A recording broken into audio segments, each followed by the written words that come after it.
Ukraine's allies are uniting behind the country in the face of Russia's military buildup along its borders. Today, U.S. Secretary of State Antony Blinken met with President Volodymyr Zelensky in Kyiv, promising to find a diplomatic solution to the standoff.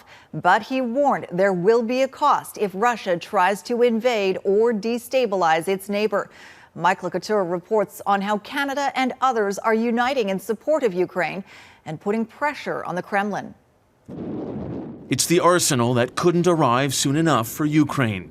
British anti-tank weapons and other military aid is now on the ground in Ukraine, much to the relief of the country's deputy defense minister, who insisted they will only be used in self-defense. The Kremlin claims that delivery of arms is adding to the tension in the region, even though Russia moved new battle helicopters to a base near the country's border with Ukraine, where intelligence estimates 125,000 Russian troops are already stationed. That gives President Putin the capacity, also on very short notice, to take further aggressive action. Canadian naval frigate HMCS Montreal left Halifax today as part of NATO's Operation Reassurance, signaling Canada's ongoing commitment to deterrence in the Mediterranean and Black Sea.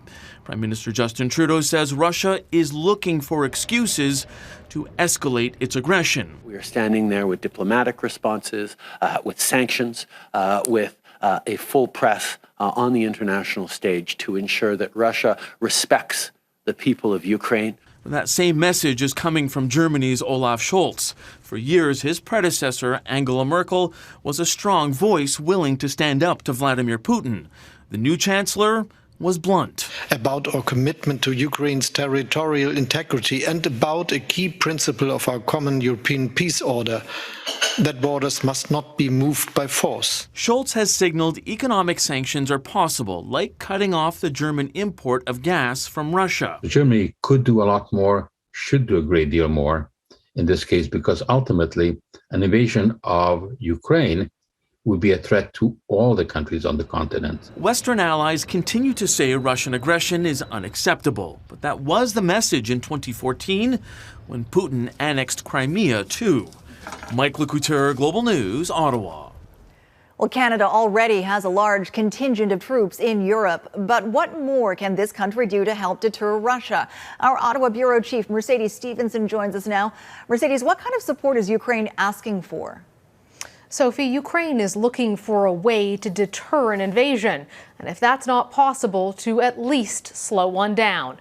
Putting Western boots on the ground in eastern Ukraine is one strategic option.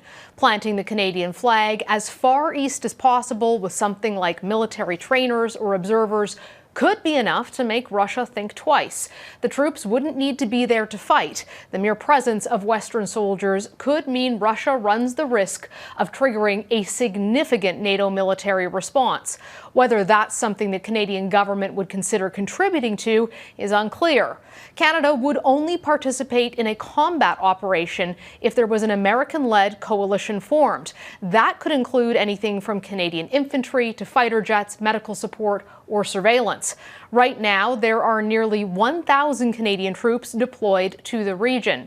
780 Canadian Armed Forces personnel are deployed in Operation Reassurance in Europe. There are also 200 Canadian troops in Ukraine as part of Operation Unifier, helping to train the Ukrainian military.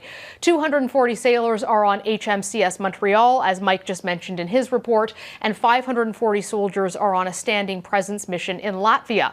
The Canadian Special Operations Forces are also on the ground in Ukraine, looking at options to support the Ukrainian government and contingency planning to evacuate Canadian personnel if necessary. All right, Mercedes, what are the political considerations at play here? The calculus is really not just about defending Ukraine, Sophie. It's about signaling support to our biggest ally, the Americans, and the very influential presence of Deputy Prime Minister Chrystia Freeland, who has taken a strong stance against Russia, and of course the large voting bloc of Ukrainian Canadians here at home who want the government to act. All right, thanks for that, Mercedes Stephenson in Ottawa.